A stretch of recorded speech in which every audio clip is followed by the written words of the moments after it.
I hope आप सभी अच्छे हो। और जैसा कि आप सभी जानते हो, कल मैंने शाम को एक वीडियो अपलोड किया था, ना शॉर्ट वीडियो अपलोड किया था एनटीएससी एग्जामिनेशंस के रिगार्डिंग।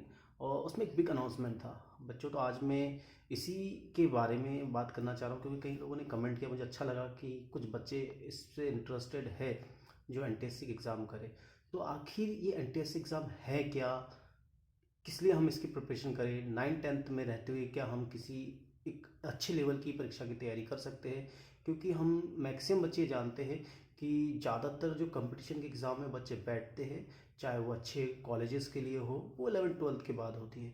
लेकिन बच्चों में आप सभी को बता दूं, यदि आप 9th 10th से कंपटीशन की तैयारी नहीं करते हो तो फिर आप डायरेक्ट 11th 12th में जाके करना मुश्किल हो जाता है। और आमतौर पे उन बच्चों के लिए ज़्यादा इश्यूज होते हैं जो एक हिसाब से कह सकते हैं पुअर बैकग्राउंड फैमिली से मतलब कह सकते हैं बिलोंग करता है।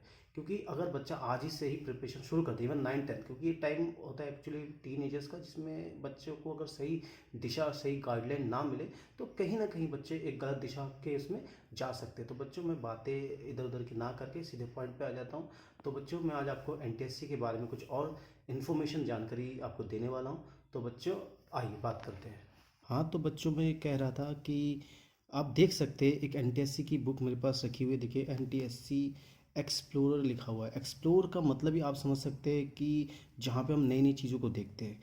क्योंकि अगर इसका फुल फॉर्म ही देखें ना हम बच्चों, नेशनल टैलेंट सर्च एग्जामिनेशन, चूँकि इसमें एक हिसाब से उन बच्चों को स्कूल से निकाला जाता है जो साइंस फील्ड में या एसएसटी यानी सोशल साइंस के फील्ड में काफ़ी पोटेंशियल हो, माने खूब ध्यान मग्न हो पढ़ाई में, या कुछ भविष्य में कुछ कर सकते हैं। और इसमें आप देख सकते हो थोड़ा सा क्लास 10th की, और इसमें इंजीनियर्स होनी ये आप देख सकते हो। इसमें उस लड़के को मत देखो, आप इसको देखो कि इसमें क्या दिखाया जा रहा है सर्च के। अगर थोड़ा हम इसको थोड़ा बहुत आगे देखें इस बारे में, तो मैं आपको बेसिक बातें बता सकता हूँ। कुछ जानकारी यहाँ पे आप देख सकते हो। ये आप एनटीएससी की बारे में थोड़ी बहुत इंट्रोडक्शन है, जिसको मैंने आपके लिए इसमें सारी जानकारी दी हुई है, आप देख सकते हो। तो आपको मैं इसको प्रॉपर तरीके से क्या है बता सकता हूँ। तो इसके लिए मैंने आपके लिए प्रॉपर नोट डाउन किया है आपके लिए। एनटी जला दो एनटीएससी, जिसका फुल फॉर्म बच्चों में आपको बता दूं, कुछ एग्जामिनेशंस आपको पता ही है। और इस एनटीएससी को जो कंडक्ट कराता है, मतलब इस एग्जामिनेशंस को कंडक्ट कराता है एनसीईआरटी बच्चों। अगर आप इसका फुल फॉर्म जानना चाहते हो तो सिंपल सा है, नेशनल काउंसिल आपको यहाँ पे एजुकेशन रिसर्च एंड ट्रेनिंग करके है। ये आपका सेंट्रल गवर्नमेंट यानी केंद्र सरकार के अधीन न्यू दिल्ली के थ्रू ये सेंट्रल बॉडी चलती है।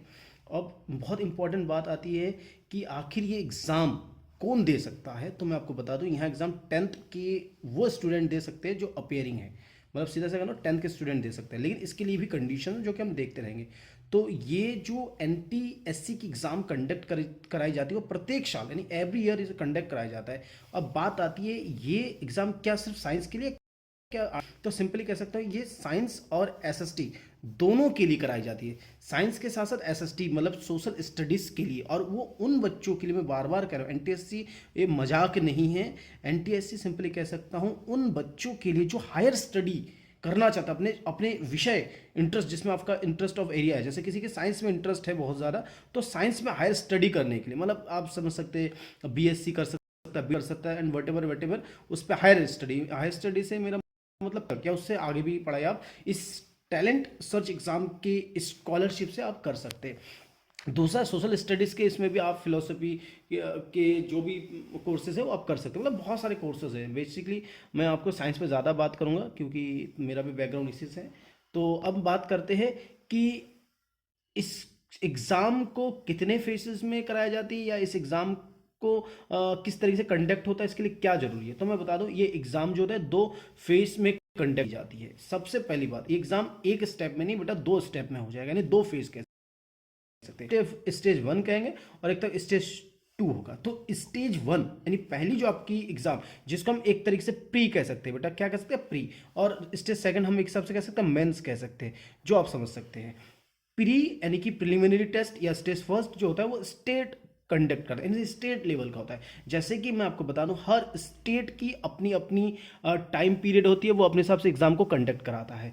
हर साल इस परीक्षा को कराया जाता है। तो स्टेज फर्स्ट स्टेट लेवल कराएगा और उसकी जो भी क्वेश्चन पेपर बनाया जाएगा और वो याद रखना SCERT के द्वारा बनाया जा सकता है, यानी कि कह सकते हैं SCERT बनाएगा, यानी कि जो स्टेट लेवल का वो एग्जाम पेपर होगा, जिसमें भी आपका अब बात आएगी सिलेबस, वो भी मैं हम बाद में डिस्कस करेंगे।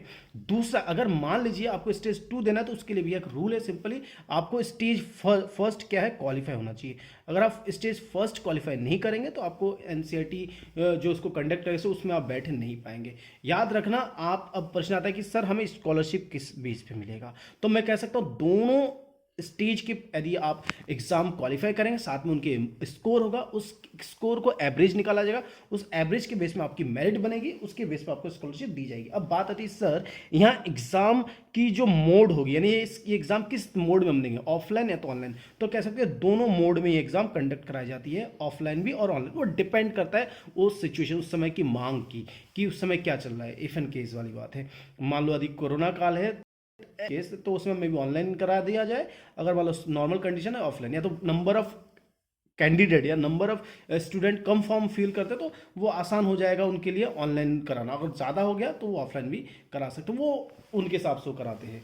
अब बात आती है कि सर इसमें स्कॉलरशिप की क्या व्यवस्था है। अगर आप दोनों परीक्षा अच्छे से स्कोर कर लेंगे और आप मेरिट में अपना नाम बना पाएंगे तो उसमें मैं आपको कह दूं 11th से हायर स्टडी यानी PhD तक आपको स्कॉलरशिप मिल जाएगा। एटलीस्ट आपको 2000, कहीं कहीं ये 1250 रुपए से भी स्टार्ट किया हुआ है, लेकिन 2000 तक मैं ये कहता हूं कि 2000 से हायर, और जो PhD तक आपको जो मिलेगा वो अकॉर्डिंग टू UGC के जो गाइडलाइन होगा उस समय के, वो ये आपकी जरूरत नहीं, इतनी आप मत जाइए। अभी आप 9th-10th के स्टूडेंट, और बेसिकली मैं ये वीडियो उन 9th-10th के स्टूडेंट के लिए बना रहा हूं बच्चों, जो वाकई अपने पढ़ाई के साथ कुछ एक्स्ट्रा स्टडी करें, और कहते हैं ना आप अभी जो पढ़ो उसका जो एक्स्ट्रा पढ़ोगे आपका फ्यूचर बनाएगा, क्योंकि ये समय बेटा आपके लिए पढ़ने का है, और पढ़ना आपको कुछ आउट नहीं, कोई बाहर की चीज़ आपको नहीं पढ़नी बेटा, वही 9th-10th का अगर आप इसकी प्रिपरेशन करोगे, बाय द वे अगर आपकी सिलेक्शन नहीं होता इसमें, पर बच्चों आप जब 11th-12th में जाएंगे तो आप उन भीड़ से, यानी कि जो मास ऑफ स्टूडेंट होता है जो कि उतना कह सकते उतना डेवलप नहीं होता, उससे आप आगे निकल जाएंगे।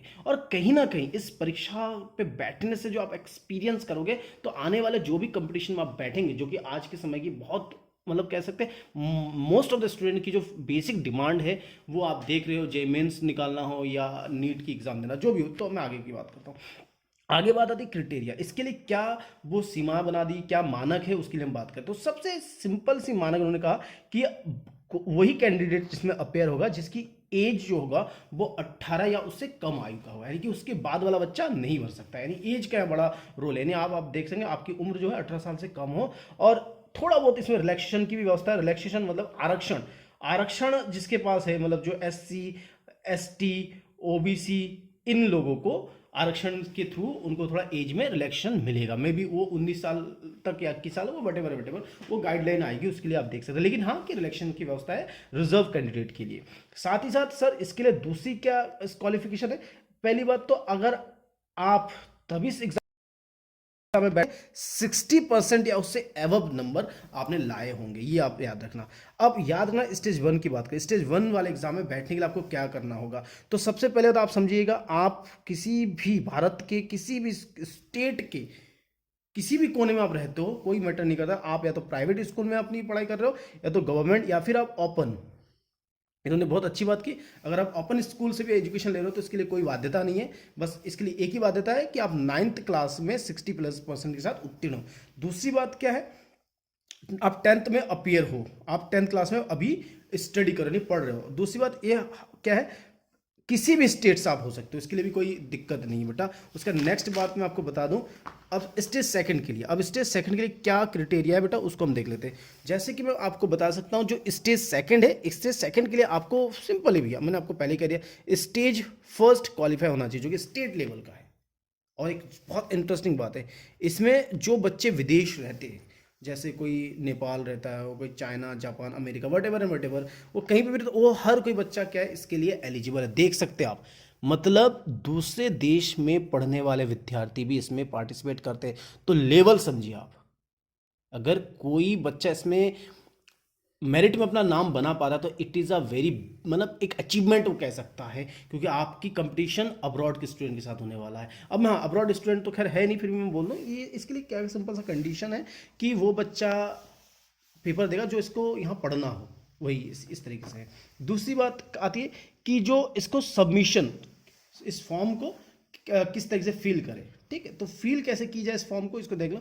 फॉर्म ऑफलाइन फिल होगी, दूसरी बात ऑनलाइन भी कराई जा सकती है, लेकिन अगर ऑनलाइन कराया जाएगा तो एक छोटी सी फॉर्मेलिटीज की जाएगी कि आप जिस भी स्कूल में पढ़ते हो, चाहे वो प्राइवेट हो या गवर्नमेंट, उस स्कूल के एचओएस से मेरा मतलब हेड ऑफ स्कूल हम कह सकते हैं, प्रिंसिपल भी आप कह सकते हैं, जगह के हिसाब से स्कूल के नाम होते हैं, प्रिंसिपल, प्रधानाचार्य, प्रधानाध्यापक का उसमें क्या हो स्टाम्प यानी साइन या वो वेरीफाई आपका करेगा। और जो सबमिशन की जो डेट होगी इसकी, वो बेटा वेरी करता है, स्टेट टू स्टेट क्या करता है, वेरी करता है। जैसे कि मैं अभी लास्ट ईयर का बता दूं, 16 जनवरी 2022 को ये आपके दिल्ली गवर्नमेंट में इसको करा दिया गया था। मतलब ये स्टेट टू स्टेट वेरी करता है। और स्टेज फर्स्ट की एग्जाम 16 जनवरी को कंडक्ट हुआ था, लास्ट टाइम की बात कर रहा हूँ। और स्टेज सेकंड की जो मैं कह रहा हूँ वो 12 जून 2022 को कंडक्ट किया गया था। जिसमें एक बहुत बेहतरीन बात बता दूँ, राजस्थान की एक लड़की है जिसने क्या है आपका एनटीएससी टॉप किया था, जिसका नाम है कोमल गुप्ता। और वो 2009 यानी 2019 में एनटीएससी का एग्जाम को टॉप किया था। तो बच्चों, मैं वीडियो हो जाएगी बहुत लंबी, इतनी सी इन्फॉर्मेशन आज के लिए बहुत सफिशिएंट। मेरा आपसे यही रिक्वेस्ट है कि इस वीडियो को समझे, जो बच्चे 9th क्लास में है उनके लिए ज़्यादा अच्छा है, उनके पास ज़्यादा टाइम है। जो बच्चे 10th में, उनके पास भी टाइम है अगर वो डेडिकेटेड हो। देखिए बच्चों, मैं आपको फिर एक बात कह दूं, परीक्षा आप जो होमवर्क देते हो, जो कि हमारे स्कूल में एग्जाम होती है, उन एग्जाम में हमारे मन में एक बात साइकोलॉजिकली ये होती है कि हम पास हो जाएंगे या जो भी वटेवर। लेकिन आप अपनी पढ़ाई अपने स्तर पर बहुत अच्छे से करें। और मैं आपको बता दूं, इसी चैनल पे आप सभी जुड़े रहेंगे तो मैं इस एनटीएससी के एग्ज़ाम की प्रिपरेशन कराऊंगा। इसके लिए मेरे पास, मैं आपको बता दूं, मैथ्स की भी मेरे पास टीचर है, साथ में साइंस की भी मेरे पास टीचर है। और साइंस में मतलब मैं खुद ही पढ़ाऊंगा। और दूसरी बात, इसमें जो थोड़ा बहुत रीजनिंग और मैथ्स है उसके लिए भी मेरे पास टीचर है। तो इन सारे वीडियोस, इन सारे सब्जेक्ट अच्छी क्वालिटी के साथ, मैं कह सकता हूँ एक बेटर क्वालिफाइड टीचर्स के साथ में सारी आपको जो नॉलेज मैं आपको दूंगा, सारी वीडियोस आपको मैं दूंगा। और बेटा उसमें कोई पैसे आपको नहीं लगना है, फ्री है। और मैं स्पेशली मैं आप सभी को कहना चाहता हूँ कि ये टाइम है बच्चों, लगा दो जितना है समय, क्योंकि एक बार समय चला जाता है बेटा, वो फिर नहीं आता है वापस से लौट के। तो बेटा थैंक यू सो मच, आप इस वीडियो को पूरा देखा।